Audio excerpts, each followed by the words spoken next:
Welcome back to That Backyard Property Pod. We're here again today for another mini-series, and today we are tackling the buying process and what the steps are to get a home loan. The 8 steps to buying a home and going through the home loan process. The first step is contacting a mortgage broker. They are going to be your advisor, your strategist through the process of buying a home. It's more than just getting a home loan. It's around the experience of what you need to do and understanding each steps in the process.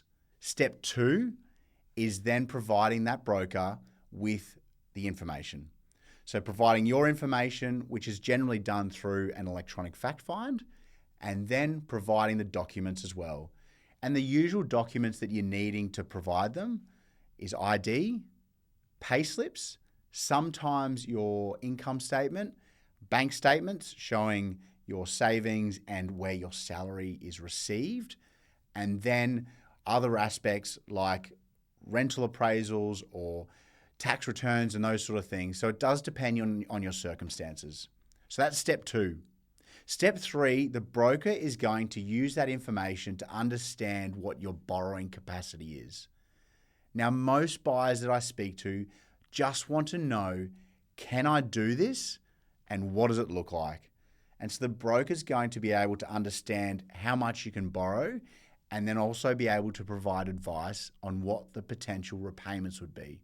So this is step 3, and it's probably the part that you lean into a bit more as a buyer because you really want to understand what it's going to look like once you do purchase the home, how much savings you're needing to put towards the property, and obviously what the repayments will be moving forward. Step 4 is then providing those scenarios and bank options to you as the buyer and using bank A or B or C and understanding what one is going to be the most suitable for you. As a broker, the best way that we have to understand the most suitable one for you and ranking them is firstly which bank will say yes to your loan. Interest rates, fees don't matter if you're not going to be eligible for the home loan with that particular bank. So understanding which bank will say yes, then understanding what the interest rates would be, whether that be their variable interest rate or fixed interest rates. The third part to it is understanding the ongoing fees. That's really, really important. And some banks will charge a nominal fee, no fee, and others will charge $300-$400 a year. So it's really good to understand that part of the bank process. And then the other parts to understanding or knowing which bank to go with comes down to the features and benefits for that bank. So some banks will offer one offset per loan. Some banks will offer multiple offsets. Some will let you have an offset attached to a fixed. So there's many different variables within this. And the broker is then going to be able to explain to you why one bank is going to be more preferable than the other. Once we know which bank you're going to go with, this is when it starts to get really, really exciting. The broker will then prepare the application to that bank. You'll review, sign it, and then it's submitted. And in this part of the process, this is when you actually start looking at homes. So I would always encourage people to go out and look at as many homes as they can, because the more you look at, the more comfortable and confident you'll feel when you're actually ready to make an offer or go to an auction. So once the application is with the bank will then take generally 3 to 4 days to look at your application and give it a green tick to say, yes, you can afford the loan that you're trying to get. And this is the green light to charge ahead and start making offers when you find the right property. Step 6 is probably the most challenging and stressful part because this is where you're trying to find the right property for you. You may use a buyer's agent to help you through this process, who can be a really good advocate to understand what you're trying to do and then look for the right property for you. Or if you're doing this yourself, as I said, the more properties you can see and go to the home inspections and understand the things that you really want to have in the home that you won't compromise on, and the others that you will compromise on, especially when you're a couple, this can be the most stressful part. Because as we know, in the current environment, there is a real undersupply of property. So you're probably sitting there clicking refresh, waiting for that right property to come to market, and it may not happen straight away. From my experience, it generally takes people 3 to 6 months to find the right property for them.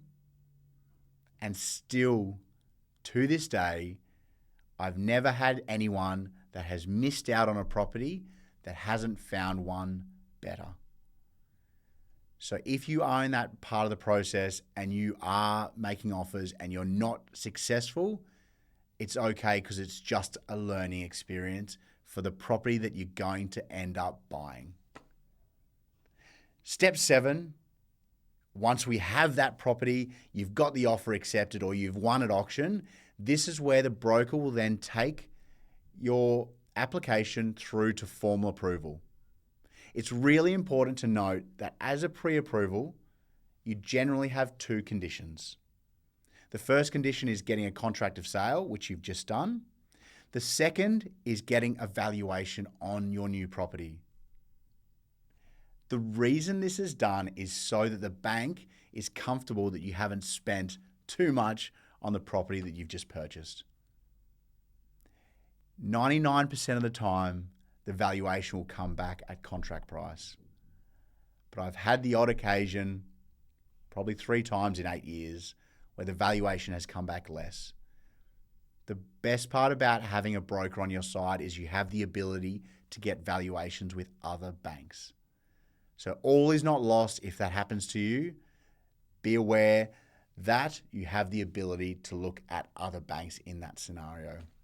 Step 8 is getting the formal approval and signing the loan documents.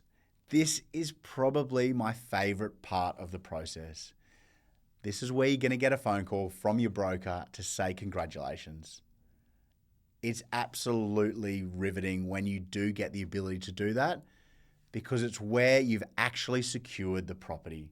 You've secured the finance, the bank has said yes, and now it's just a matter of signing some documents before the big day of getting the keys. So step 8, take your time, understand what you're signing. The broker will be able to explain that through to you. Likewise, the settlement agent, conveyancer, or solicitor, who is your legal representative through the process, will also be advising you on that aspect as well. Step 8 is the best part. This is where you get the keys to your new home, and it's where the money changes hands. This is where you're going to need to make sure that the funds you want to put towards the purchase are in your account ready to go for settlement. And this is where the bank will arrive on settlement day with the loan amount plus your deposit, and they'll exchange and they'll essentially put your name on the title for the new property. It's the big day. You get your keys and away we go. So there's an 8-step plan to being able to get your home and through the loan process. Obviously, reach out, ask any questions you have at all, but I'd strongly encourage you, if you are thinking about buying a property, contact a mortgage broker, because that is the first step of the process. Thanks for listening, and I can't wait to see you again next week.